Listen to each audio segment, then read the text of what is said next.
जय हिंद दोस्तों। A to B2 study की यूट्यूब चैनल पर मैं रंजीत केसरी आप सभी का एक बार फिर से हार्दिक स्वागत करता हूं। दोस्तों आज हम स्टार्ट कर रहे हैं केमिस्ट्री के एक नए चैप्टर को। आपके सिलेबस के according very very important chapter है। चैप्टर का नाम है हाइड्रोजन तथा उसके यौगिक। यानी इस चैप्टर में हम हाइड्रोजन के बारे में और हाइड्रोजन के जितने भी यौगिक होते हैं उनके बारे में डिटेल में पढ़ने वाले हैं। इंपॉर्टेंट चैप्टर है और इस चैप्टर से आपके एग्ज़ाम में क्वेश्चन भी पूछे जाते हैं मैक्सिमम नंबर पे। तो चलिए क्लास को स्टार्ट करते हैं बिना किसी देरी करते हुए।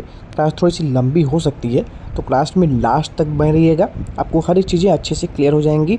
और हाँ, अगर पहली बार वीडियो देख रहे होंगे चैनल पे, चैनल को सब्सक्राइब करके बेल आइकन को ज़रूर प्रेस कर लीजिए। इससे आपको हर एक वीडियो का नोटिफिकेशन मिल जाता है और आप वो वीडियो को देख लेते हैं। कोई भी अपडेट आता है आपके एग्ज़ाम से रिलेटेड, उसकी भी नोटिफिकेशन आपको सबसे पहले मिल जाती है। तो चलिए इस क्लास तो को चूँकि हम स्टार्ट करते हैं। हाइड्रोजन के बारे में ही पढ़ रहे हैं और उसके यौगिक के बारे में पढ़ रहे हैं, तो सबसे पहले हम हाइड्रोजन को ही देख लेते हैं।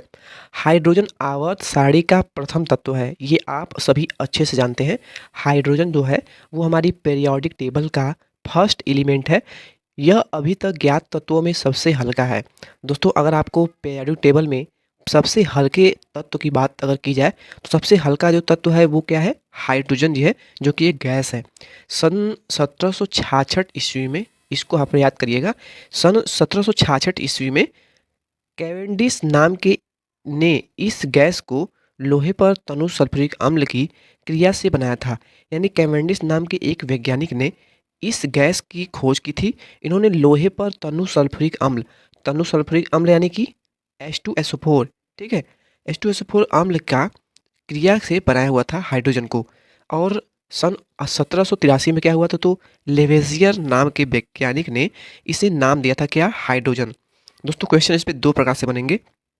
देखिए, कौन से ऐसे वैज्ञानिक थे जो कि लोहे पर तनु सल्फ्यूरिक अम्ल की क्रिया से हाइड्रोजन का निर्माण किए थे? तो वो थे आपके कैवेंडिश, ठीक है। वहीं अगर पूछ दे कि कौन से ऐसे वैज्ञानिक थे जिन्होंने हाइड्रोजन को उसका नाम दिया था, यानी हाइड्रोजन नाम दिया था, तो वो दिया था किसने? लेवोसियर नाम के वैज्ञानिक ने। तो ये भी आप याद रखिएगा। इसके बाद नेक्स्ट जो है टॉपिक वो है, इसका जो परमाणु क्रमांक है वो 1 होता है, ये आप सभी अच्छे से जानते हैं, तथा इसका जो इलेक्ट्रॉनिक विन्यास होता है वो भी आपका 1s1 ही होगा। यह क्षारीय धातु या हाइड्रोजन धातु से समानता प्रदर्शित करता है।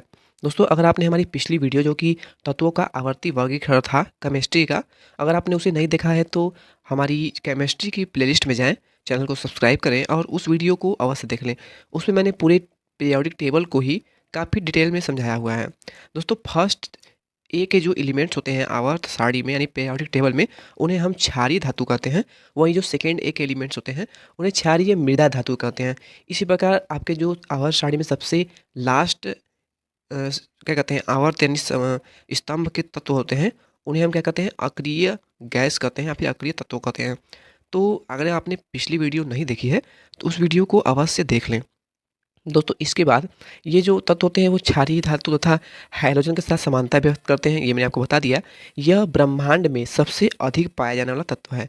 जो हाइड्रोजन है ये पूरे ब्रह्मांड में सबसे अधिक मात्रा में पाया जाने वाला एक तत्व है।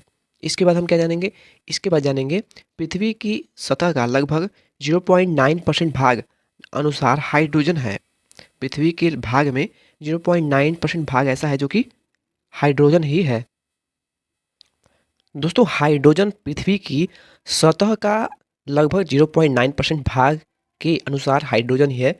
और इसके साथ साथ यह जो सूर्य और चमकने वाले तारों में अत्यधिक मात्रा में पाया जाता है। हाइड्रोजन जो है ये आपका सूर्य और चमकने वाले तारों में सबसे अधिक मात्रा में हाइड्रोजन ही पाया जाता है। हाइड्रोजन के 3 समस्थानिक है, ये मैंने आपको पिछली वीडियो में बताया था।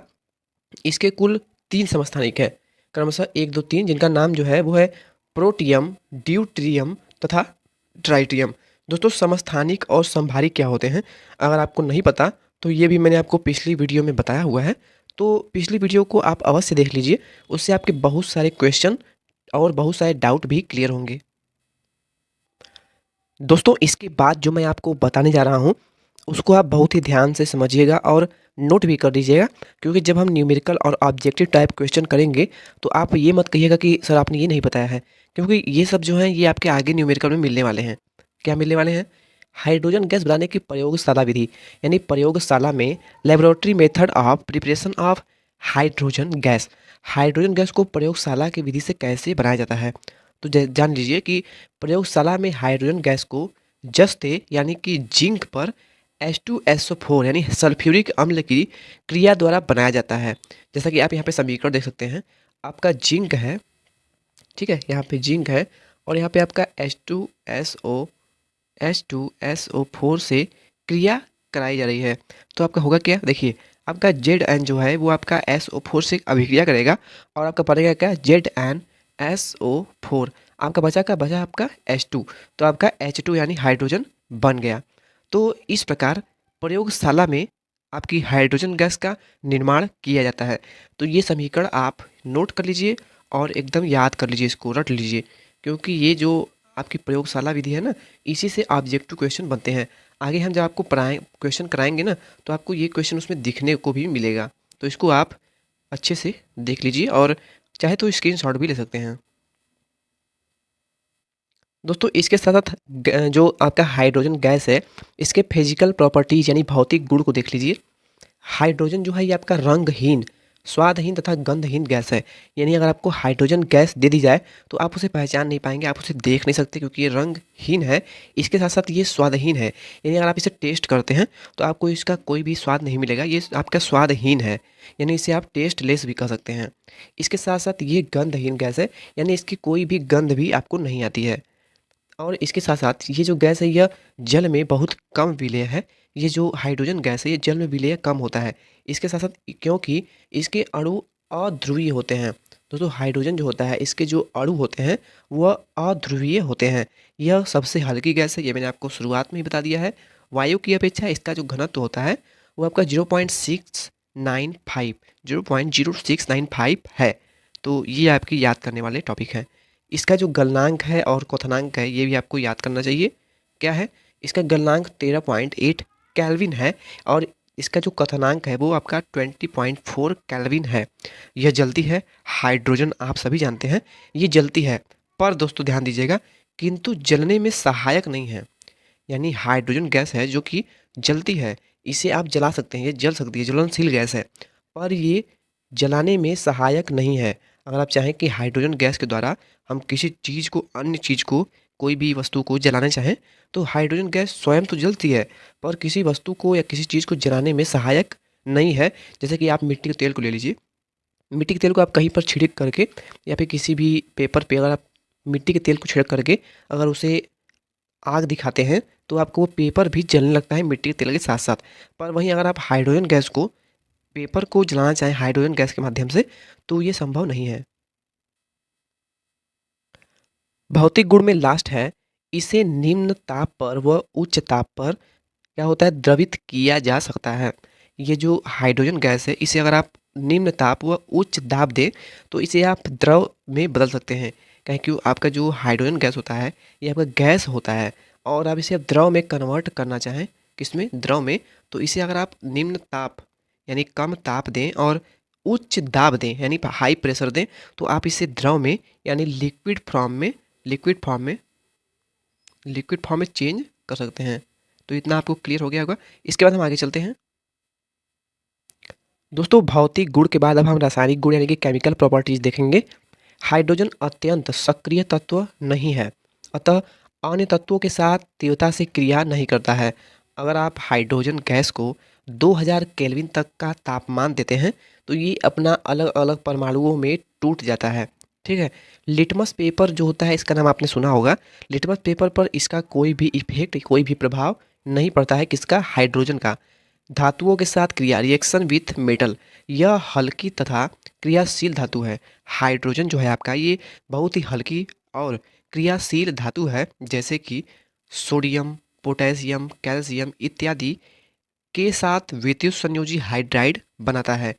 जैसे कि अगर आप सोडियम के साथ साथ हाइड्रोजन की क्रिया कराते हैं और यहाँ पे गर्म करते हैं तो ये आपका क्या होगा, NaH यानी कि 2NaH बन जाएगा, यानी सोडियम हाइड्राइड आपका बन जाएगा। इसके साथ साथ अगर आप कैल्शियम से कराते हैं तो आपका कैल्शियम हाइड्राइड बनेगा। संक्रमण धातु जैसे कि प्लेटिनम, पीडी, निकिल आदि के साथ अंतराली हाइड्राइड बनाता है कौन? हाइड्रोजन। दोस्तों अधातुओं के साथ क्रिया क्या होती है? Reaction with non metal. तो हाइड्रोजन के लिए हैलोजन की क्रियाशीलता निम्न में से घटती है। क्या होती है? यानी कि आपकी इस प्रकार फ्लोरीन, क्रोमीन, क्लोरीन, ब्रोमीन, आयोडीन आपका क्रमशः घटती है हैलोजन के साथ जो क्रिया कराएंगे हाइड्रोजन की, तो ये क्रमशः घटती है।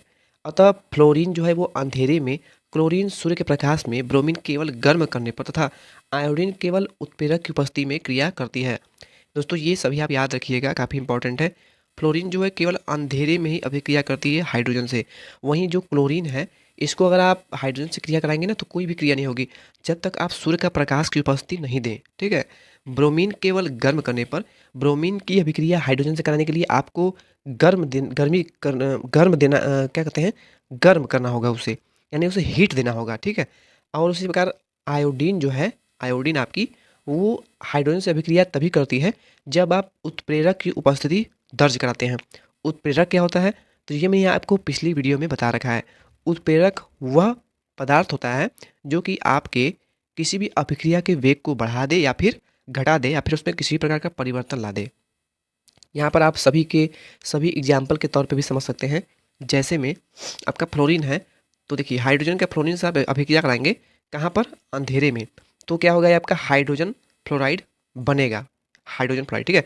इसी प्रकार हाइड्रोजन का क्लोरीन के साथ सूर्य के प्रकाश में अभिक्रिया कराएंगे तो आपका HCl यानी कि हाइड्रोक्लोरिक एसिड बनता है, हाइड्रोक्लोरिक अम्ल बनता है।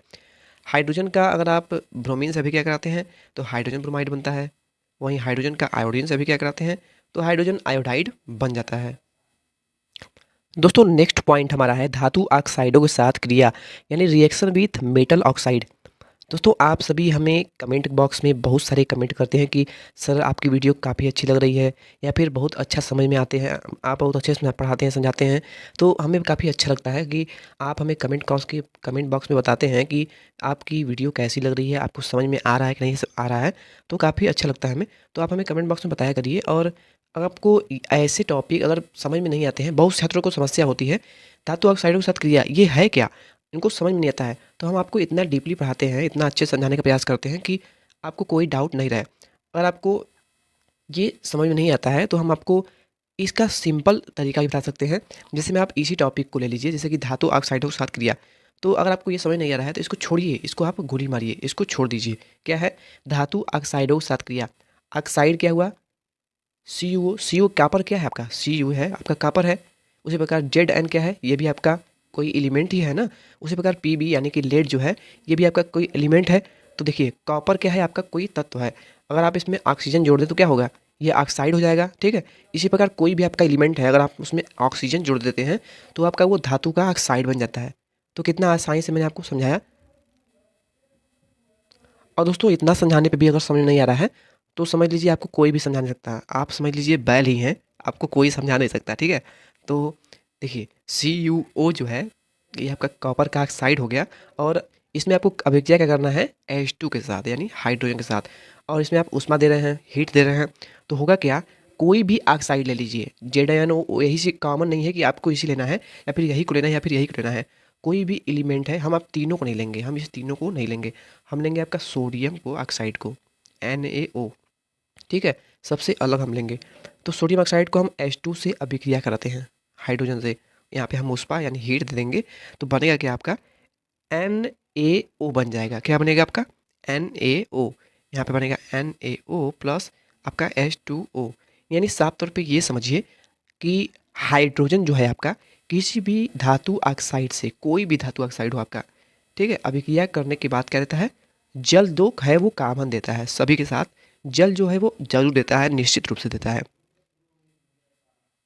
हाइड्रोजन किसी भी धातु ऑक्साइड से क्रिया करने के बाद अपना जो तत्व होता है, जो जिसका वो ऑक्साइड होता है, वो एलिमेंट देता है और इसके साथ साथ जल यानी पानी वो निश्चित रूप से देता है। ठीक है।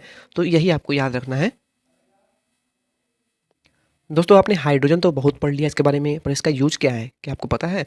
तो देखिए हाइड्रोजन जो है यह कृत्रिम पेट्रोल के निर्माण में प्रयोग की जाती है। कितने?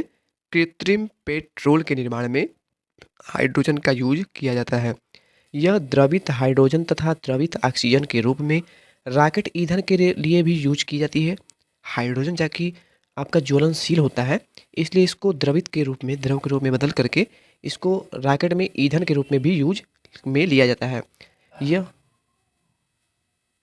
दोस्तों हाइड्रोजन जो है इसका यूज वनस्पति तेलों के हाइड्रोजनीकरण में भी यूज किया जाता है।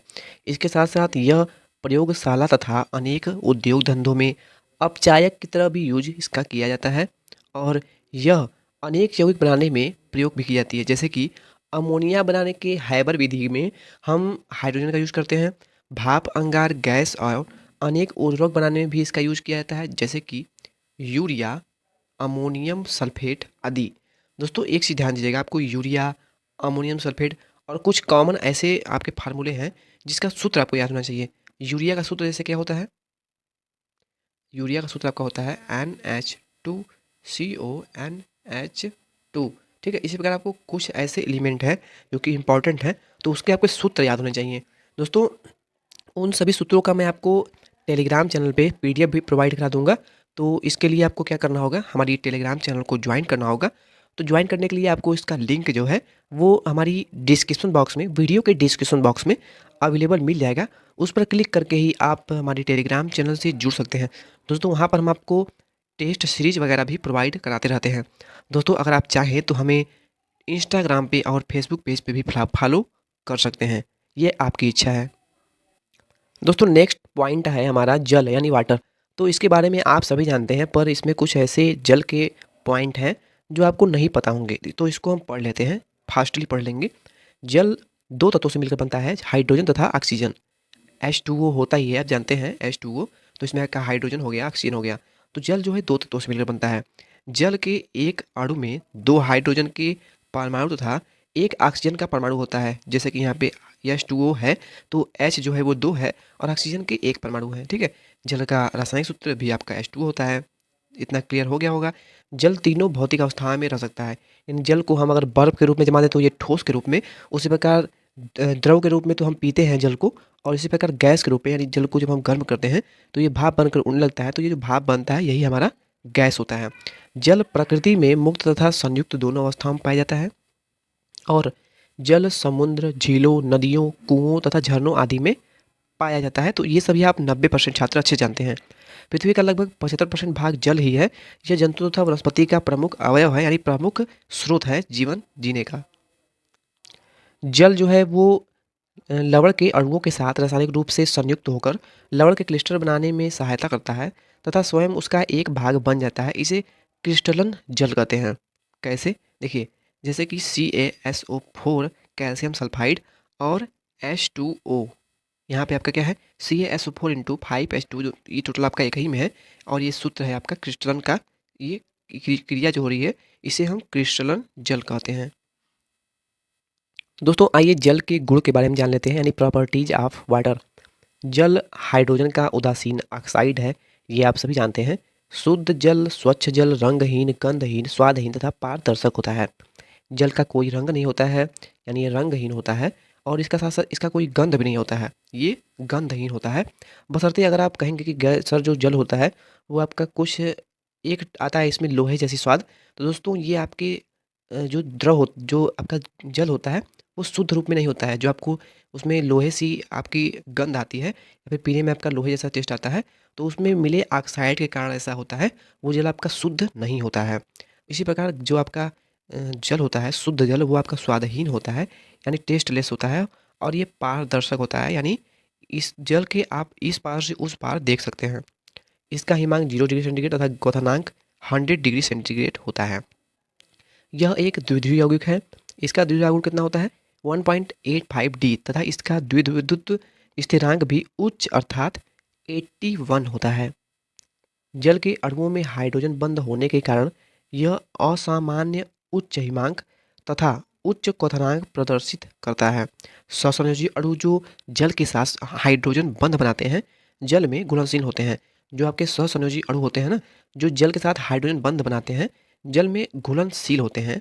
ठीक है, जैसे में एग्जाम्पल में आपके हो जाएंगे एल्कोहल, कार्बोक्सिलिक अम्ल, शर्करा आदि। जैसे में एग्जाम्पल में एल्कोहल आपका क्या होता है, एल्कोहल क्या होता है, C2H5OH।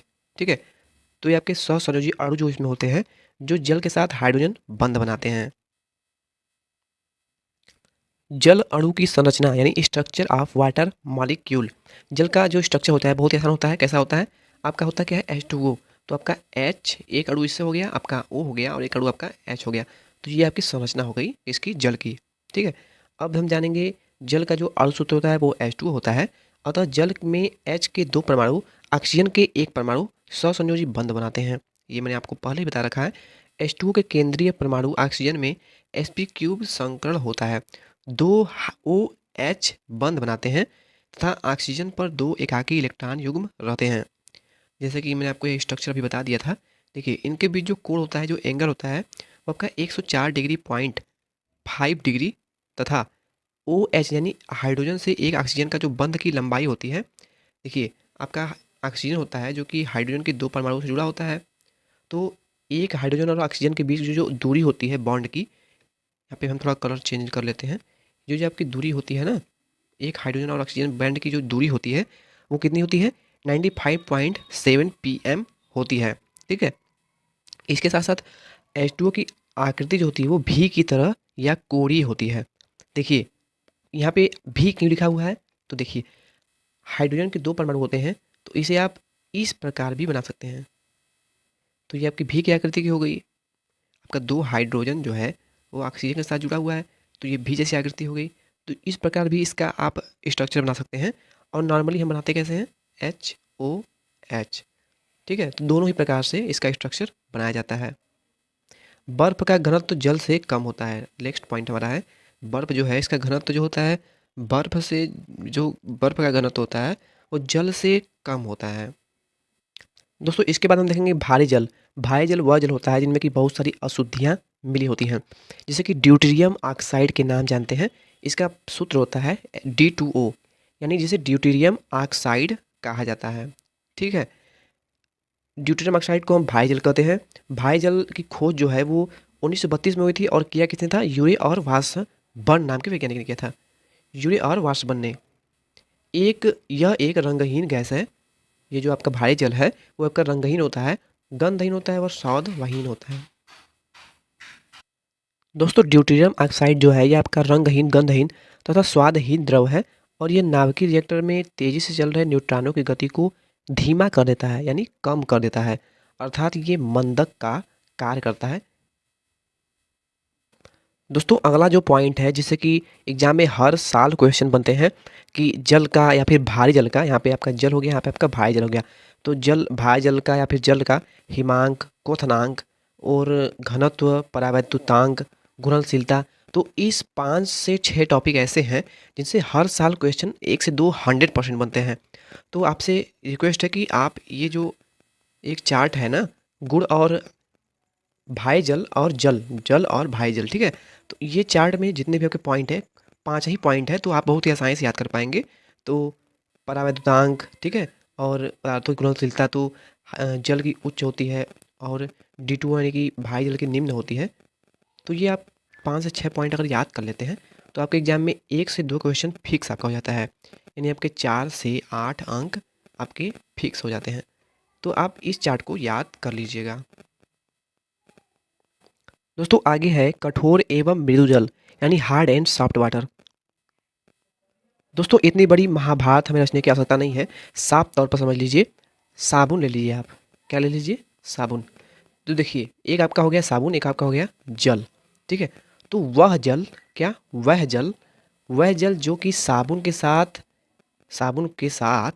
आपकी झाग जो है, झाग आप समझते हैं? झाग यानी साबुन के साथ आप जब जल के साथ मिला करके रगड़ते हैं तो उससे गाज निकलता है, झाग होता है, ठीक है। तो वह जल जो कि साबुन के साथ झाग देता है तो वो आपका मृदु जल कहलाएगा। वह जल जो कि साबुन के साथ झाग देता है मृदु जल कहलाता है, और वह जल जो कि साबुन के साथ झाग नहीं देता है तो वो आपका कठोर जल होगा। सिंपली भाषा में समझिए। दोस्तों कठोरता जल में होती कैसे है? तो देखिए जल में कठोरता जो होती है वो जल में उपस्थित कैल्शियम, मैग्नीशियम और उसके बाइकार्बोनेट के सल्फेटों के कारण जल में कठोरता आती है। दोस्तों जल में कठोरता 2 प्रकार से होती है। एक होती है स्थायी, जिसको कि दूर नहीं किया जा सकता, और एक होती है अस्थायी कठोरता, जिसको कि हम दूर कर सकते हैं और जल को मृदु बना सकते हैं। जैसे हमारा पहला है अस्थायी कठोरता, यानी कि टेम्पररी हार्डनेस। यह कैल्शियम तथा मैग्नीशियम के बाइकार्बोनेटों की उपस्थिति के कारण होता है, जिससे कि जल को कुछ समय तक उबाल कर दूर किया जा सकता है। दोस्तों, जो अस्थायी कठोरता होती है जल में, ठीक है, इसको हम जल को उबाल करके दूर कर सकते हैं। ठीक है, इतना आपको क्लियर हो गया होगा। दोस्तों, अगला है स्थायी कठोरता, यानी परमानेंट हार्डनेस। तो देखिए ये क्या है, इसमें भी आपकी जो कठोरता होती है वो जल में कैल्शियम मैग्नीशियम के क्लोराइड तथा सल्फेट की उपस्थिति के कारण होता है। अस्थायी कठोरता में क्या था कि कैल्शियम मैग्नीशियम के बाइकार्बोनेटों की उपस्थिति के कारण था, पर स्थायी जो कठोरता होती है वो कैल्शियम मैग्नीशियम के क्या क्लोराइड तथा सल्फेट की उपस्थिति के कारण होती है। जल की स्थायी कठोरता को हम परम्यूटिविटी या फिर काल्गन विधि द्वारा दूर करते हैं। कैसे, देखिए, जल एक सार्वत्रिक विलयक है, क्योंकि जल एक ध्रुवीय विलायक यानी कि पोलर सॉल्वेंट है। जल अनेक यौगिकों के अणुओं के साथ हाइड्रोजन बंध बनाता है, ये मैंने आपको ऊपर बताया था। जल अनेक तत्वों तथा यौगिकों के साथ रासायनिक संयोग करता है। तो ये आपके 3 टॉपिक क्लियर हो गए होंगे। दोस्तों, नेक्स्ट है आपका हाइड्रोजन पेरोक्साइड, जिसे कि H2O2 से डिनोट करते हैं। H2O2 जो है ये आपका हाइड्रोजन पेरोक्साइड है।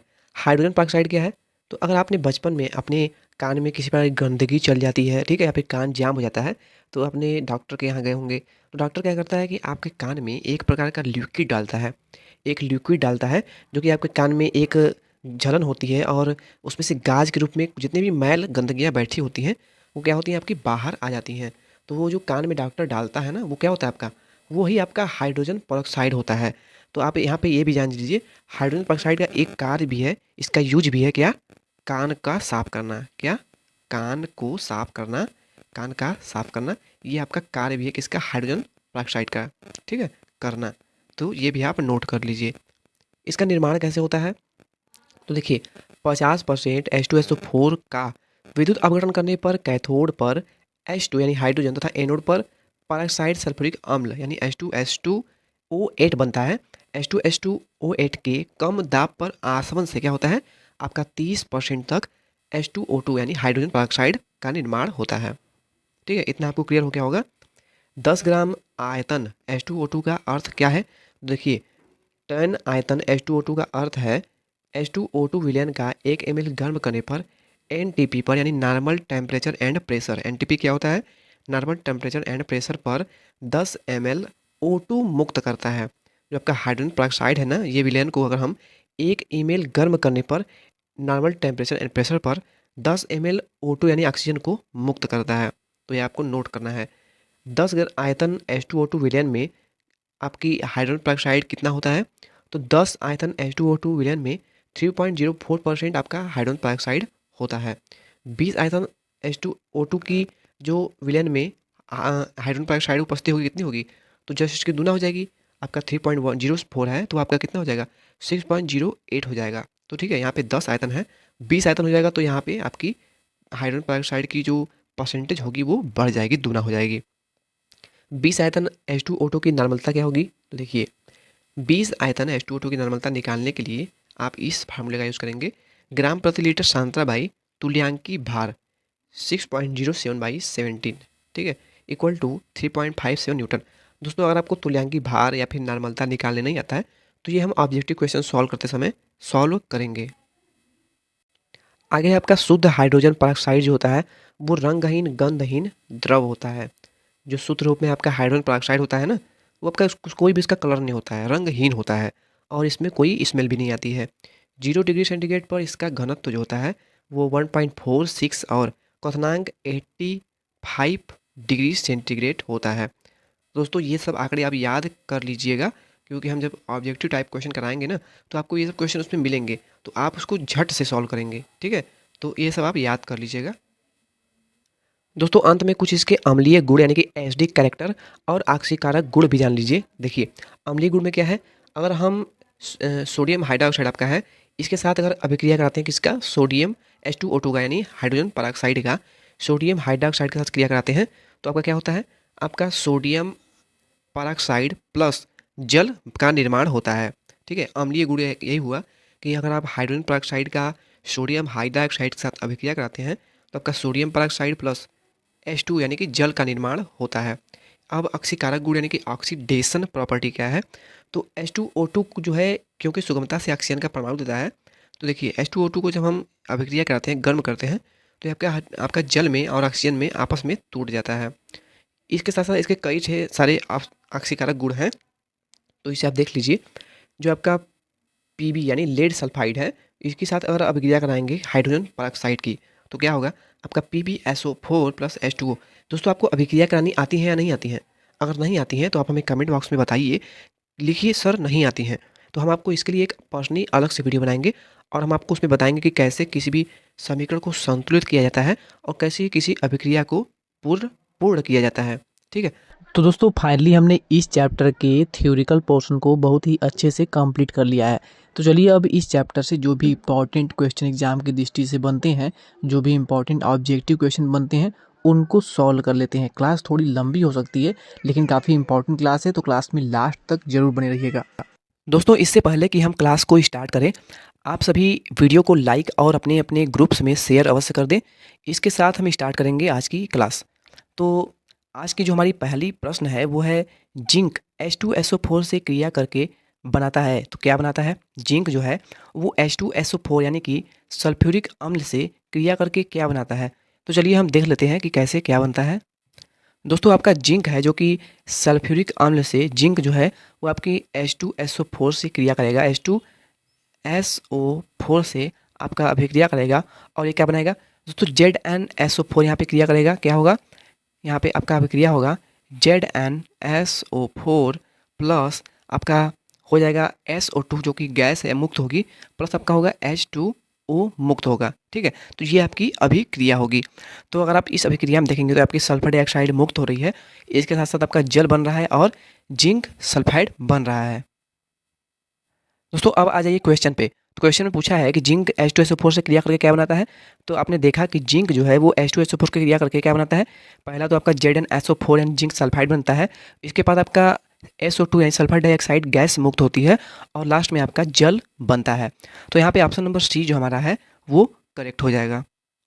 नेक्स्ट क्वेश्चन है, हाइड्रोजन को एकत्रित किया जाता है। दोस्तों मोस्ट इंपॉर्टेंट क्वेश्चन है ये, और यहाँ पर मैं आपको दो क्वेश्चन बताने वाला हूँ। देखिए हाइड्रोजन को एकत्रित किया जाता है, तो हाइड्रोजन को जो है वो एल्कोहल के ऊपर एकत्रित किया जाता है। ठीक है, मोस्ट इंपॉर्टेंट क्वेश्चन है, इसको आप अभी नोट कर लीजिए, बाद में के लिए मत रखिए। देखिए इस पर एक क्वेश्चन क्या बनता है, आपने फास्फोरस का नाम सुना होगा, फास्फोरस। तो फास्फोरस जो होता है सफ़ेद फास्फोरस, इसको हम कहाँ रखते हैं दोस्तों? जो आपका सफ़ेद फास्फोरस होता है, जो आपका सफ़ेद यानी वाइट जो फास्फोरस होता है, सफ़ेद फास्फोरस, इसको हम कहाँ रखते हैं? सफ़ेद फास्फोरस को हम कहाँ रखते हैं? बहुत ही मोस्ट इंपॉर्टेंट क्वेश्चन बनता है। तो सफ़ेद फास्फोरस जो है इसको हम जल में रखते हैं। कहाँ रखते हैं? जल में रखते हैं। क्यों रखते हैं जल में दोस्तों? सफ़ेद फास्फोरस जो होता है ये वायु के संपर्क में जैसे ही आता है तो ये ज्वलने लगता है, ज्वलनशील होता है और सफ़ेद धुंध दे करके जल जाता है। तो इसीलिए सफ़ेद फास्फोरस को हम जल में रखते हैं। दोस्तों यहाँ पे एक क्वेश्चन और क्या बनता है, तो एक क्वेश्चन और क्या बनता है कि सोडियम, सोडियम का नाम आपने सुना होगा, तो सोडियम जो है इसको हम कहाँ रखते हैं? ये तीन क्वेश्चन जो है मोस्ट इंपॉर्टेंट क्वेश्चन है, और इन तीनों में से आपके 4 नंबर के एक क्वेश्चन 100% आपको देखने को मिलेगा। दोस्तों जो आपका सोडियम होता है ना, इसको हम कहाँ रखते हैं? तो सोडियम को, इसको भी नोट कर लीजिए, अभी नोट करिए, क्या सोडियम को हम केरोसिन में रखते हैं। केरोसिन का आपने नाम सुना होगा, मिट्टी का तेल जो होता है इसको हम केरोसिन बोलते हैं। तो जो आपका सोडियम होता है इसको हम केरोसिन में रखते हैं। क्यों रखते हैं दोस्तों? सोडियम जो होता है ना, ये क्या करता है, अगर इसे हम मिट्टी के तेल में रखते हैं तो इसको अगर हम खुले में रखते हैं तो ये क्या करता है, ये वायु से यानी ऑक्सीजन वायु में उपस्थित होता है, तो ऑक्सीजन से ये अभिक्रिया कर लेता है। क्या कर लेता है? अभिक्रिया कर लेता है, और ये बनाता क्या है? NaO, सोडियम का ऑक्साइड बना लेता है। तो सोडियम का ऑक्साइड न बने, इससे बचने के लिए सोडियम को हम केरोसिन यानी मिट्टी के तेल में रखते हैं। तो आई थिंक आप तीनों क्वेश्चन को आपने नोट कर लिया होगा। तो चलते हैं, अब नेक्स्ट क्वेश्चन क्या है। आर्थो तथा पैरा हाइड्रोजन के लिए दिए गए निम्न तथ्यों को ध्यानपूर्वक पढ़ें। क्या पढ़ें? पहला दिया हुआ है आर्थो तथा पैरा हाइड्रोजन के समस्थानिक है। बी दिया हुआ है दोनों रूपों की विशिष्ट ऊष्मा समान होती है, यानी आर्थो तथा पैरा हाइड्रोजन के दोनों रूपों की विशिष्ट ऊष्मा समान होती है। तीसरा आपका दिया हुआ है दोनों रूपों के रासायनिक गुण समान होते हैं, और चौथा दिया हुआ है दोनों रूपों के क्वथनांक जो होते हैं वो क्या होते हैं? समान होते हैं। तो दोस्तों यहाँ पे जो हमारा करेक्ट होगा वो होगा ऑप्शन नंबर तीसरा और चौथा, यानी कि अगर हाइड्रोजन के आर्थो या फिर पैरा दोनों की बात कर लें तो इन दोनों के जो रासायनिक गुण होते हैं ना, यानी जो केमिकल प्रॉपर्टीज होते हैं, दोनों के इक्वल होते हैं, समान होते हैं। वहीं दोनों के जो क्वथनांक होते हैं, क्वथनांक जो होते हैं दोनों के, वो दोनों के समान होते हैं, यानी आर्थो के और पैरा के दोनों के हाइड्रोजन के आपके जो क्वथनांक होते हैं और रासायनिक गुण यानी केमिकल प्रॉपर्टीज जो होते हैं दोनों के इक्वल होते हैं, समान होते हैं। तो अगर आप ऑप्शन देखेंगे तो यहाँ पे 1 और 2 दिया हुआ है, केवल 3 दिया हुआ है, 3 और यही हमारा करेक्ट होगा, 3 और 4। ऑप्शन नंबर सी हमारा यहाँ पे करेक्ट हो जाएगा और ये हमारा गलत होगा, ठीक है, क्योंकि इसमें 4 1 और दिया हुआ है। तो यहाँ पे ऑप्शन नंबर सी हमारा करेक्ट होगा। नेक्स्ट है, निम्न में से कौन सा तत्व तनु हाइड्रोक्लोरिक अम्ल के साथ गर्म करने पर हाइड्रोजन नहीं देगा? इनमें से कौन सा ऐसा आपका तत्व है? Calcium, copper, magnesium, zinc. दोस्तों ध्यान दीजिएगा, आपके जो पेपर बनता है इसमें केमिस्ट्री में आपके इक्वेशन से यानी कि समीकरण से संतुलित करने का भी आ सकता है, और ये अभिक्रिया से क्वेश्चन जो होते हैं वो ज़्यादा मात्रा में पूछे जाते हैं, इसलिए आप अभिक्रिया को अच्छे से समझिए, ठीक है। निम्न में से कौन सा तत्व जो है वो तनु हाइड्रोक्लोरिक अम्ल यानी कि HCl हाइड्रोक्लोरिक अम्ल, और तनु और सांद्र आप समझते होंगे, तनु यानी कि डाल्यूट जो आपका हल्का होता है, पतला होता है, पर जो सांद्र होता है वो सांद्र मानी गाढ़ा, ठीक है। तो इससे आप स्पष्ट हो गया होगा आपको, हाइड्रोक्लोरिक अम्ल के साथ क्रिया करने पर हाइड्रोजन नहीं देगा। दोस्तों HCl जो है, HCl, इसकी क्रिया जब आप कैल्शियम से कराएंगे तो क्या होगा आपका, हो जाएगा CaCl2 प्लस H2। यहाँ पे आपको हाइड्रोजन जो है वो मिल जा रहा है। उसी प्रकार अगर आप मैग्नीशियम से देखें, मैग्नीशियम की क्रिया कराते हैं किससे, HCl से, तो क्या होगा आपका MgCl2 प्लस H2। यहाँ पर भी आपको हाइड्रोजन मिल जा रहा है।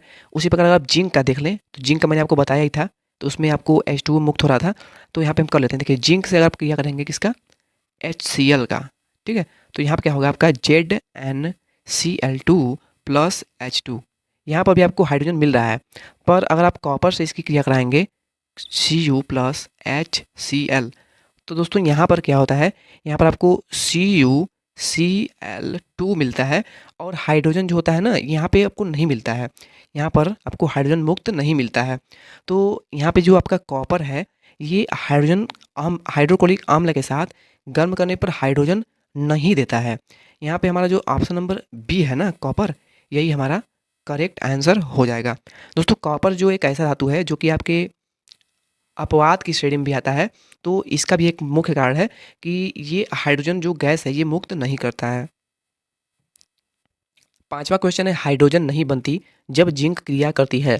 दोस्तों जिंक जो है वो अगर आपके तनु H2SO4 से क्रिया करेगी तब भी आपका जो है हाइड्रोजन बन जाएगा, और तनु 20% NaOH यानी सोडियम हाइड्रोक्साइड से क्रिया करेगा तब भी आपको हाइड्रोजन बन जाएगा। तनु HCl से करेगा तब भी बन जाएगा, पर अगर आप ठंडे जल से क्रिया कराते हैं हाइड्रोजन की, तो आपका जो जिंक से क्रिया कराने पर हाइड्रोजन नहीं मिलेगा। तो हाइड्रोजन की प्रॉपर्टीज़ में हमने पढ़ा था कि ठंडे जल के साथ हाइड्रोजन की कोई भी अभिक्रिया नहीं होती। तो यहाँ पे ऑप्शन नंबर ए जो है करेक्ट होगा। नेक्स्ट है, जलीय विलयन में हाइड्रोजन अपचयित नहीं करती। दोस्तों जलीय विलयन में हाइड्रोजन जो है वो Zn यानी जिंक पर आपका 2 धन चार्ज है, तो इसको वो अपचयित नहीं करती। ऑप्शन नंबर सी यहाँ पे करेक्ट होगा। दोस्तों क्वेश्चन ज़्यादा हैं इसलिए हम ज़्यादा समय नहीं दे रहे हैं क्वेश्चन पे, हम आपको ज़्यादा क्वेश्चन यहाँ पे करा देंगे।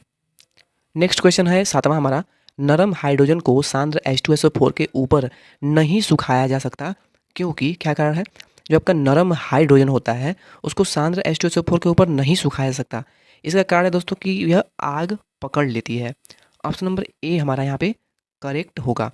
नेक्स्ट है आपका H यानी हाइड्रोजन पे आपका एक ऋण आवेश है का इलेक्ट्रॉनिक विन्यास है। तो हाइड्रोजन का इलेक्ट्रॉनिक विन्यास किसको नहीं पता होगा? 1s2। ये आप किसको नहीं पता होगा, और जिसको नहीं आता है समझ लीजिए वो आपके इस फील्ड से, डीप फार्मा इंटेंस की फील्ड से बाहर है, ठीक है। दोस्तों नेक्स्ट क्वेश्चन है, इनमें से कौन सा तथ्य सत्य है? ए है प्रोटियम, ड्यूटेरियम तथा टेट्रियम में प्रोटियम की परमाणु त्रिज्या सबसे अधिक है। बी है परम शुद्ध आर्थो हाइड्रोजन 20 केल्विन पर बनती है। सी है ड्यूटेरियम का परमाणु भार 3 तथा हाइड्रोजन का 2 होता है। डी है आपका पैरा तथा आर्थो हाइड्रोजन के रासायनिक गुण समान किंतु भौतिक गुण भिन्न होते हैं। तो दोस्तों अभी हमने पढ़ा था ऊपर के क्वेश्चन में कि हाइड्रोजन के जो पैरा और आर्थो जो होते हैं इनके केमिकल प्रॉपर्टीज मैंने 2-3 बार बोला था केमिकल प्रॉपर्टीज यानी कि रासायनिक गुण जो होते हैं वो समान होते हैं, पर भौतिक गुण जो होते हैं वो भिन्न होते हैं यानी समान नहीं होते हैं। तो मैंने आपको ये ऊपर बताया था, जब आपको बताया था तो यहाँ पे आपको ध्यान क्यों नहीं गया? ऑप्शन नंबर डी हमारा यहाँ पे करेक्ट आंसर होगा। 10वां है, निम्न में से कौन सा हाइड्रोजन के लिए असत्य है? इसका अणु द्विपरमाणुक होता है, यह विभिन्न रासायनिक यौगिकों में H प्लस तथा H माइनस आयनों की तरह रह सकता है, यह केवल एक ऐसी प्रजाति है जिसके नाभिक में न्यूट्रॉन नहीं होते, और भारी जल अस्थायी होता है क्योंकि इसमें हाइड्रोजन समस्थानिक ड्यूटेरियम द्वारा विस्थापित हो जाती है। तो हमारा ऑप्शन नंबर डी जो है यहाँ पे करेक्ट होगा। क्यों होगा? इसका जो सॉल्यूशन है मैंने आपको थ्योरी पढ़ाते हुए बहुत ही अच्छे से क्लियर कर रखा है। तो अगर आप थ्योरी वाली वीडियो देखकर इसको सॉल्व कर रहे हैं, इस वीडियो को देख रहे हैं, तो आपको ज़्यादा बेटर होगा, आपको ज़्यादा क्वेश्चन समझ में आएंगे। दोस्तों नेक्स्ट है क्या है? H2O2 यानी कि हाइड्रोजन पेरोक्साइड का द्विध्रुवीय आघूर्ण क्या होता है? हाइड्रोजन पेरोक्साइड के पूरे बारे में हमने अच्छे से पढ़ा था कि इसमें थ्योरी में। तो आप बताइए कि H2O2 यानी हाइड्रोजन पेरोक्साइड का द्विध्रुवीय आघूर्ण क्या होता है? मैंने आपको बताया भी था थ्योरी वाली वीडियो में। तो होता है कितना? 2.1 होता है। दोस्तों हाइड्रोजन पेरोक्साइड का यूज़ क्या होता है? तो ये सभी मैंने बहुत ही डिटेल में बताया हुआ है थ्योरी वाली वीडियो में। पिछली आपकी केमिस्ट्री की वीडियो जो है वो आपके केमिस्ट्री के प्लेलिस्ट में भी अवेलेबल मिल जाएंगी, तो उसको आप अवश्य देखिए, काफ़ी हेल्पफुल वीडियो आपके लिए होगी और उससे आपके क्वेश्चन भी बनेंगे एग्जाम में।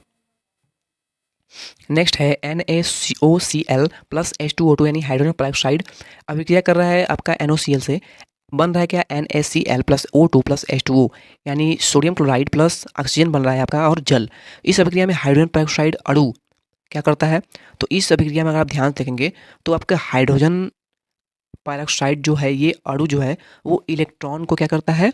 देता है। यहाँ पे ऑप्शन नंबर बी हमारा इलेक्ट्रॉन देता है करेक्ट होगा। नेक्स्ट है भाई जल की अभिक्रिया होती है। भाई जल क्या है? भाई जल का सूत्र क्या होता है? ये सब मैंने आपको बता रखा है। भाई जल दोस्तों यानी कि D2O ड्यूटेरियम ऑक्साइड, क्या? भारी जल, ठीक है। तो भाई जल की अभिक्रिया होती है, तो भाई जल जो है इसकी अभिक्रिया होती है साधारण जल से मंद होती है यानी धीमी होती है। भाई जल होती है जो कि जिनमें बहुत तमाम प्रकार की अशुद्धियाँ मिली होती हैं, तो यही कारण होता है कि इसकी जो अभिक्रिया होती है साधारण जल से यहाँ पे दिया हुआ है, यानी साधारण जल की अपेक्षा मंद होती है, धीमी होती है। यानी अगर साधारण जल की अभिक्रिया की बात करें तो वो तेज होती है किसकी तुलना में? भाई जल की तुलना में। भाई जल की तुलना में क्यों? क्योंकि भाई जल में बहुत ही प्रकार की अशुद्धियाँ मिली होती हैं, यही कारण है कि इसकी अभिक्रिया धीमी होती है, कम वेग से होती है। हाइड्रोजन पेरोक्साइड निम्न की तरह व्यवहार नहीं करता, तो ऑप्शन नंबर सी यहाँ पे हो जाएगा निर्जलीय कारक की तरह। ये सब मैंने आपको बता रखा है। हाइड्रोजन पेरोक्साइड विलयन का सांद्रण निम्न में से किस विधि द्वारा किया जाता है? हाइड्रोजन पेरोक्साइड जो है इसके विलयन का सांद्रण किस विधि द्वारा किया जाता है, आपको बताना है। तो दोस्तों यहाँ पे आपके जो चारों ऑप्शन है चारों के चारों करेक्ट हैं, क्योंकि हाइड्रोजन पेरोक्साइड जो है आपका विलयन, इसकी सांद्रण की विधि जो है वो ठंडा करके भी की जा सकती है, वाष्पन के द्वारा भी की जा सकती है, और कम दाब पर वाष्पन के आसवन के द्वारा भी की जा सकती है। यानी इनमें से सभी के द्वारा की जा सकती है। ऑप्शन नंबर डी यहाँ पे करेक्ट होगा। नेक्स्ट है NaOH विलयन की उपस्थिति में क्रोमियम हाइड्रोक्साइड की क्रिया H2O2 से कराने पर प्राप्त पीला अवक्षेप क्या होता है? तो जो प्राप्त पीला अवक्षेप होता है वो सोडियम क्रोमेट का होता है, यानी NaCr2 सोडियम क्रोमेट इसका सूत्र हुआ। सोडियम क्रोमेट का आपका अवक्षेप मिलता है जो कि पीले रंग का होता है, ठीक है। इतना आपको क्लियर हो गया? आई थिंक आपको क्लियर हो भी गया होगा। 17वां क्वेश्चन है, जब कठोर जल को जियोलाइट के ऊपर से प्रवाहित करते हैं तो निम्न आयनों का विनिमय होता है। किन दो आयनों का विनिमय होता है जबकि हम किसी कठोर जल को जियोलाइट के ऊपर से प्रवाहित करते हैं? तो दोस्तों अगर हम जियोलाइट के ऊपर से किन दो आयनों को प्रवाहित करते हैं, यानी सोडियम और हाइड्रोजन के आयनों को प्रवाहित करते हैं, तो इनमें आयन में विनिमय उत्पन्न होता है। यहाँ पे सोडियम और हाइड्रोजन दिया हुआ है, दोनों पर आपका धन चार्ज है, एक एक आवेश है, तो ऑप्शन नंबर ए यहाँ पे हमारा करेक्ट होगा। दोस्तों अभी हमने आपको सोडियम क्रोमेट का सूत्र बताया था, तो बाय मिस्टेक यहाँ पे हो गया था। क्या हुआ? देखिए NO2 होता है Na2CrO4, ये आपका होता है सोडियम क्रोमेट का फार्मूला, ठीक है। NO2CrO4, ठीक है। वहाँ पे बाय मिस्टेक मैंने कुछ और बता दिया था, तो करेक्ट जो है वो ये होगा। नेक्स्ट है, कठोर जल में साबुन झाग इसलिए बनाते हैं क्योंकि दोस्तों कठोर जल में साबुन झाग इसलिए बनाते हैं क्योंकि क्या कारण है? तो इसका कारण है उच्च वसा अम्ल के कैल्शियम और मैग्नीशियम लवण जल में घुलनशील हैं। उच्च वसा अम्ल के कैल्शियम और मैग्नीशियम लवण जो हैं वो जल में घुलनशील हैं। यही कारण है कि कठोर जल यानी कि जो भारी जल होते हैं वो साबुन के साथ झाग अधिक मात्रा में बनाते हैं। ऑप्शन नंबर सी यहाँ पे करेक्ट होगा। नेक्स्ट है हाइड्रोजन का रेडियो एक्टिव समस्थानिक कौन सा है? तो 1H1, 1H2, 1H3 होता है आपके हाइड्रोजन के समस्थानिक, प्रोटियम, ड्यूटेरियम और ट्राइटियम। तो यहाँ पे जो ट्राइटियम होता है हमारा ना, यही आपका रेडियो एक्टिव होता है हाइड्रोजन का समस्थानिक, जो कि रेडियो एक्टिव होने का मतलब ये हुआ कि ये रेडियो एक्टिव तत्व के समान समान गुणधर्म प्रदर्शित करता है। दोस्तों 20वां क्वेश्चन है हाइड्रोजन पेरोक्साइड, पोटेशियम डाइक्रोमेट और सांद्र H2SO4 के साथ नीले रंग का ब्लू पर क्रोमेट देता है, जिसका सूत्र क्या होगा? दोस्तों इस टाइप के क्वेश्चन आपको एग्जाम में जब भी देखें तो आपको ज़्यादातर क्या करना है, इस क्वेश्चन को छोड़ के आना है। छोड़ के आना है इसलिए मैं कह रहा हूँ, देखिए क्वेश्चन को समझाने जब बैठे हैं तो वो काफ़ी लंबा समय चला जाएगा और ये है कुछ नहीं, आपको इसको याद करना होगा। अगर आपको समीकरण संतुलित वगैरह करने आता है तो मैं आपको इसका सॉल्यूशन बता भी देता हूँ। पर दोस्तों इस टाइप के क्वेश्चन जो होते हैं ना, ये आपके 80% जो है स्टूडेंट ऐसे होते हैं जिन्हें कि इसका आंसर नहीं आता है। तो क्या करते हैं वे छात्र, क्या करते हैं जो 20% होते हैं वे उसको करते हैं गलत सही कुछ भी इसमें कर देते हैं और वो एक अंक उनका जो होता है माइनस चला जाता है। पर आप जानते हैं जबकि एक क्वेश्चन हमको नहीं आ रहा है तो क्या करिए, आपको ये क्वेश्चन छोड़ना पड़ेगा अगर आप अपना एक नंबर माइनस मार्किंग के लिए नहीं देना चाहते हैं तो इसका मैं आपको सॉल्यूशन बता देता हूँ। आपका हाइड्रोजन पेरोक्साइड जो है ना, वो पोटेशियम डाइक्रोमेट और सांद्र H2SO4 के साथ नीले रंग का ब्लू प्रो पर क्रोमेट देता है। तो पर क्रोमेट जो होता है इसका सूत्र क्या होता है, CrO5। यहाँ पे ऑप्शन नंबर ए जो हमारा है करेक्ट आंसर हो जाएगा। दोस्तों इसका हम इक्वेशन भी देख लेते हैं, आइए। तो दोस्तों ये आपका इक्वेशन है, देखिए यहाँ पे पोटेशियम क्रोमेट आपका हाइड्रोजन पेरोक्साइड से अभिक्रिया कर रहा है और उसकी उपस्थिति में किसके, सल्फ्यूरिक अम्ल के, आपका बन रहा है क्या, पर क्रोमेट और आपका K2SO4 पोटेशियम सल्फेट और H2O। 21वां हमारा जो प्रश्न है वो है जल की अस्थायी कठोरता को उसमें निम्न मिलाकर दूर किया जा सकता है। जल की अस्थायी कठोरता को क्या मिलाकर के दूर किया जा सकता है? तो दोस्तों जल की जो अस्थायी कठोरता होती है ना, उसको हम कैल्शियम हाइड्रोक्साइड डाल करके दूर कर सकते हैं। यहाँ पे ऑप्शन नंबर सी जो हमारा है यही हमारा इसका करेक्ट आंसर हो जाएगा। दोस्तों इससे एक क्वेश्चन और मैं बता दूं कि जो कुएं में या फिर हैंडपंप होते हैं तो उसमें जो जल को शुद्ध करने के लिए कौन से आपका जो इसमें लवण होता है उसका यूज़ करते हैं, तो वहाँ पे किसका यूज़ करते हैं, वहाँ पे करते हैं हम पोटेशियम पर मैग्नेट का वहाँ पे यूज़ करते हैं, ठीक है।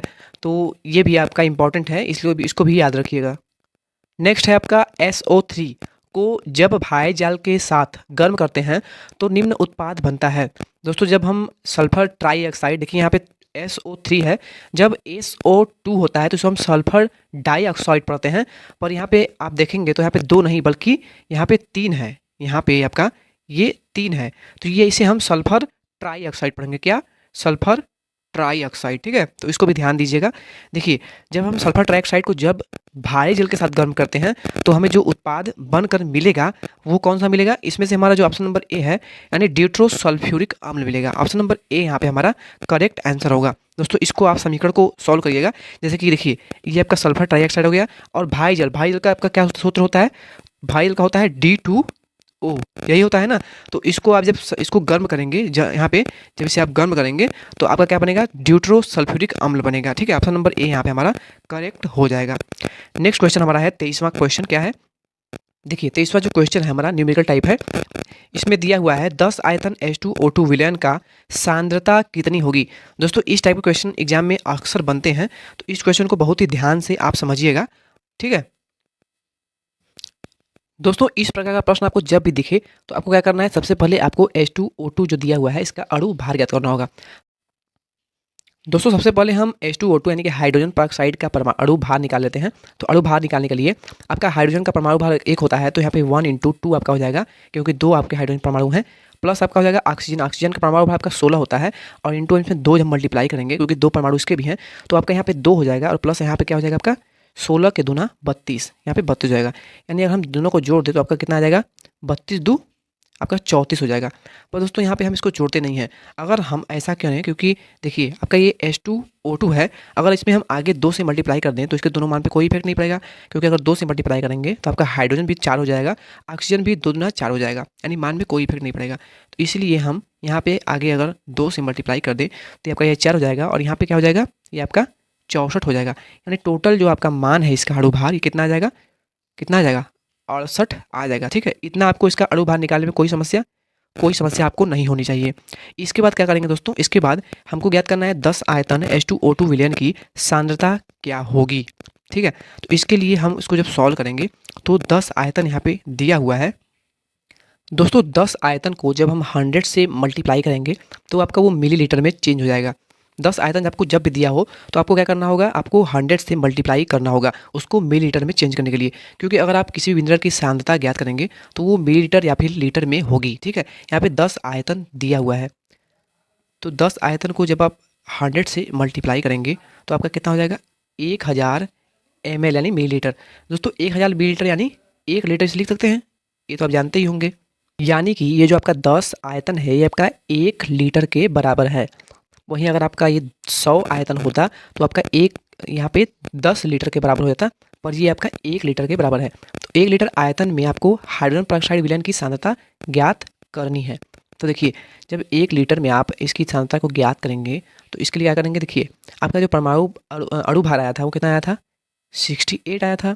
तो दोस्तों एक चीज़ ध्यान दीजिएगा, आपको 68 से इस 68 को 22.4 से भाग देना होगा, क्योंकि किसी भी विलयन को अगर उसकी सांद्रता ज्ञात करनी होगी तो उसको हम 22.4 से डिवाइड करके ही ज्ञात करते हैं।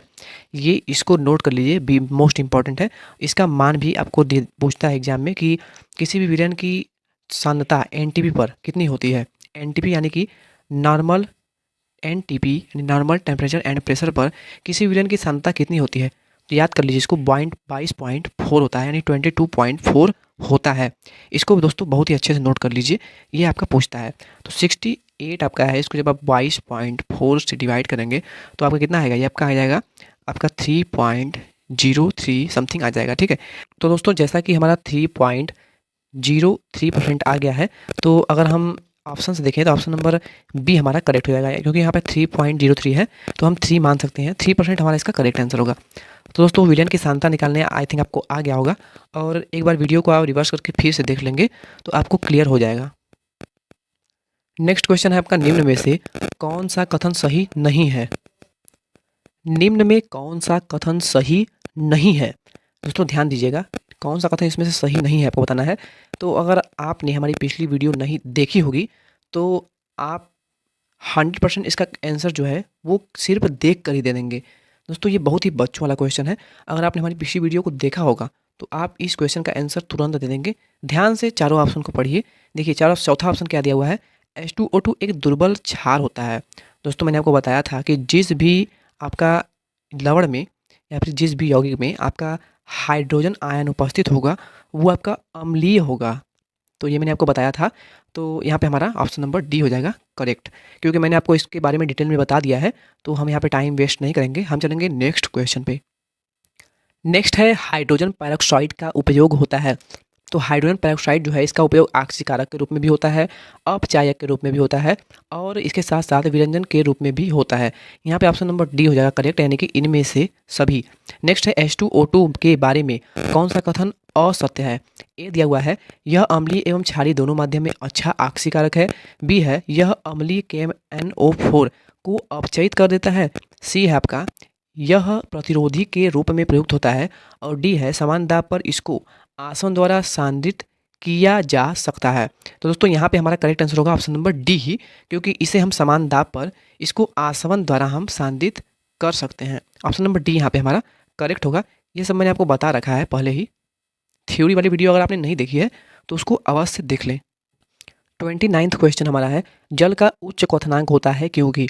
दोस्तों जल का जो क्वथनांक होता है वो उच्च होता है, इसका कारण है इसमें हाइड्रोजन बंध उपस्थित होना। ऑप्शन नंबर बी यहाँ पे करेक्ट होगा।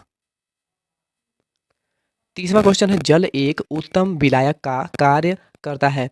दोस्तों जो जल है हमारा वो एक उत्तम विलायक का कार्य करता है। क्या कारण है इसका आपको बताना है। तो देखिए जल जो है ये एक उत्तक विलायक का कार्य करता है। इसका कारण है उच्च जल विद्युत स्थिरांक के कारण। ऑप्शन नंबर सी जो हमारा है ये करेक्ट होगा। दोस्तों ये सब के बारे में हमने आपको बहुत ही डिटेल में बताया हुआ है थ्योरी पढ़ाते समय, तो यहाँ पर बताना संभव नहीं है, वीडियो काफ़ी लंबी हो जाएगी। तो हम आपको ज़्यादा से ज़्यादा क्वेश्चंस करा सकें इसके लिए हम आपको ज़्यादा यहाँ पे बता नहीं पा रहे हैं। अगर ज़्यादा जानना है तो हमारी पिछली थ्योरी वाली वीडियो को अवश्य देख लें। नेक्स्ट क्वेश्चन हमारा है ड्यूटेरियम ऑक्साइड नाभिकीय रिएक्टरों में प्रयुक्त होता है। तो ये भी मैंने आपको बहुत ही अच्छे से बताया है। ड्यूटेरियम ऑक्साइड जो होता है ये आपका क्या होता है, जो आपकी भाई जल होती है D2O, ये होता है आपका, इसमें बहुत सारी अशुद्धियाँ मिली होती हैं। यही कारण होता है कि ये एक मंदक के रूप में कार्य करता है। तो आपका जो ड्यूटेरियम ऑक्साइड है ये भी नाभिकों में रिएक्टरों में एक मंदक के रूप में कार्य करता है। यहाँ पे ऑप्शन नंबर सी हमारा करेक्ट हो जाएगा। नेक्स्ट, भाई जल को पीने में प्रयुक्त नहीं किया जा सकता क्योंकि ऑप्शन नंबर ए दिया हुआ है यह जहरीला होता है, बी है यह महंगा होता है, सी है इसकी जैव भौतिक क्रियाएं साधारण जल से भिन्न होती हैं, और डी है इसके रासायनिक गुण साधारण जल के समान होते हैं। दोस्तों भाई जल को हम पीने के यूज में नहीं लेते हैं। इसका कारण है इसकी जो जैव भौतिक क्रियाएं होती हैं वो साधारण जल से अलग होती हैं, भिन्न होती हैं। यानी इसकी जो आपकी भौतिक क्रियाएं होती हैं ना, ये जल जो सामान्य जल होता है हमारा शुद्ध जल, इसके विपरीत होती हैं। तो इसीलिए हम इसको पीने में यूज नहीं लेते हैं। ये हमारे लिए नुकसानदेह हो सकता है। पर यहाँ पे ऑप्शन नंबर ए जो दिया था कि ये जानलेवा हो सकता है, तो ऐसा नहीं है। ये आपको नुकसान देता है पर ये आपके लिए जानलेवा नहीं हो सकता है। इसकी जैव भौतिक क्रियाएं सामान्य नहीं होती हैं साधारण जल की अपेक्षा। तो आई थिंक आप समझ गए होंगे कि मैं क्या कहना चाह रहा हूँ। 33वां क्वेश्चन पे चलते हैं। H2O2 को सुरक्षित रखा जाता है। H2O2 यानी हाइड्रोजन पेरोक्साइड को हम सुरक्षित कहाँ रखते हैं? तो आपने देखा होगा हाइड्रोजन पेरोक्साइड जो होता है ये प्लास्टिक के पात्रों में स्थिर कारक मिलाकर रखा जाता है। आप H2O2 जब लेने जाएंगे मार्केट में, किसी भी मेडिकल स्टोर पे आपको मिल जाएगा। आपका ये कान साफ करने में भी इसका काम आता है। तो ये आपको बॉटल में मिलेगा, प्लास्टिक के बॉटल में अवेलेबल मिल जाएगा।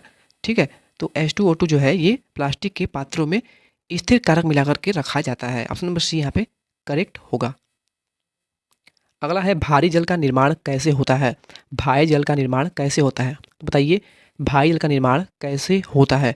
तो भारी जल का निर्माण कैसे होता है? देखिए ऑप्शन नंबर ए दिया हुआ है हाइड्रोजन एवं ऑक्सीजन के भारी समस्थानिक से मिलकर, बी है हाइड्रोजन के भारी समस्थानिक तथा ऑक्सीजन से, सी है आपका ऑक्सीजन एवं हाइड्रोजन के भारी समस्थानिक से, और डी है प्रोटियम एवं सामान्य हाइड्रोजन से।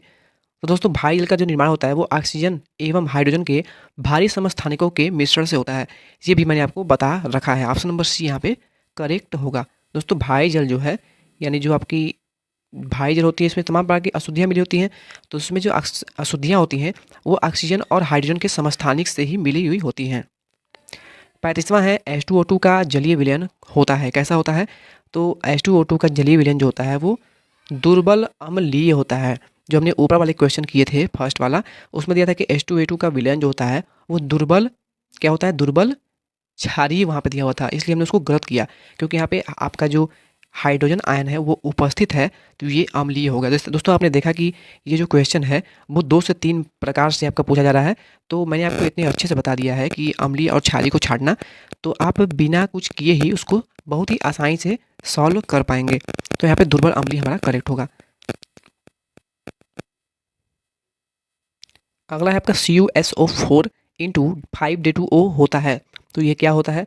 तो आपका जो CuSO4 यानी कॉपर सल्फेट और ड्यूटेरियम ऑक्साइड, ठीक है, ये क्या होता है? तो ये आपका CuSO4 इंटू 5H2O यानी कॉपर सल्फेट इंटू हाइड्रोजन आपका ये जल का सूत्र है। तो ये इसकी अपेक्षा क्या होता है? कम नीला होता है। ये जो होता है ना CuSO4 इंटू 5H2O की अपेक्षा कम नीला होता है। कौन? आपका कॉपर सल्फेट इंटू D2O का मिश्रण। ठीक है, तो ये क्वेश्चन काफ़ी इंपॉर्टेंट है, ये बनता है एग्जाम में। ऑप्शन नंबर बी यहाँ पे करेक्ट होगा। 37वां हमारा है जल के अणु में HOH, ये तो जल की संरचना हो गई। HOH ये आप जानते ही होंगे। और एक प्रकार संरचना इसकी और बनती है, जो मैंने बताया था क्या, ये भी आपकी जल की संरचना इस प्रकार से बनती है, भी के आकार की। ठीक है, तो कोण का मान निम्न में से किस मान के लगभग होता है? दोस्तों मोस्ट इंपॉर्टेंट क्वेश्चन है, इसको बहुत ही अच्छे से ध्यान दीजिएगा। ये आपका मोस्ट इंपॉर्टेंट क्वेश्चन है और ये पक्का बनने वाला क्वेश्चन है। तो जो आपकी संरचना होती है ना, ये जो मैंने अभी आप बताया था कि HOH, ये जो संरचना होती है, तो इसके बीच में जो कोण बनता है ये कितने एंगल का बनता है? तो वो बनता है आपका 105 डिग्री का। यहाँ पे ऑप्शन नंबर सी जो है 105 डिग्री, ये करेक्ट होगा। नेक्स्ट आपका है 38वां, हाइड्रोजन पेरोक्साइड का विघटन निम्न समीकरण द्वारा होता है। H2O2 समीकरण है और इसका जो विघटन हो रहा है H2O+O, तो क्या ये कौन सा इसमें से करेक्ट होगा आपको बताना है। तो यहाँ पे दोस्तों H2O2 के अणु भार का आधा, ऑप्शन नंबर ए यहाँ पे करेक्ट होगा।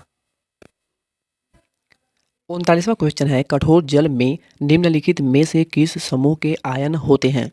कठोर जल में निम्नलिखित में से किस समूह के आयन उपस्थित होते हैं। तो दोस्तों कठोर जल में आपके कैल्शियम और क्लोराइड के अपद्रव्य मिले होते हैं, ऑप्शन नंबर बी यहाँ पे करेक्ट होगा। दोस्तों नेक्स्ट हमारा जो 40वां क्वेश्चन है वो मैंने आपको सेम जो पिछला क्वेश्चन बताया था, आई थिंक जो 23वां क्वेश्चन मैंने बताया था, सेम उसी प्रकार का क्वेश्चन है और आपको थोड़ा सा इसमें मान चेंज कर दिया। यहाँ पे 10 आयतन H2O2 की सामर्थ्य ग्राम पर लीटर में ज्ञात करना है, ठीक है। तो इसको आप सॉल्व करिएगा और हमें कमेंट बॉक्स में इसका आंसर बताइएगा कि आपका आंसर कितना आया। और अगर आपको ये क्वेश्चन नहीं आता है तो हमको नेक्स्ट वीडियो में इसका सॉल्यूशन भी बता देंगे। सेम आपका 23वें क्वेश्चन के अकॉर्डिंग ही इसको सॉल्व करेंगे तो आपका आंसर आ जाएगा। दोस्तों चैनल पर पहली बार विजिट कर रहे हैं तो चैनल को सब्सक्राइब करें और अगर वीडियो अच्छी लगी हो तो वीडियो को लाइक करें और अगर कोई भी डाउट हो तो आप हमें कमेंट बॉक्स में कमेंट करके पूछ सकते हैं। तो मिलते हैं नेक्स्ट वीडियो में आपके केमिस्ट्री के नेक्स्ट चैप्टर के साथ। तब तक के लिए आप हमारी पिछली वीडियोज़ को देखते रहिए। आपके ज़्यादातर चैप्टर हमने कंप्लीट कर दिए हैं, 2 से 4 चैप्टर आपके शेष बचे हुए हैं जो कि हम आपको एग्ज़ाम से पहले ही कंप्लीट करा देंगे।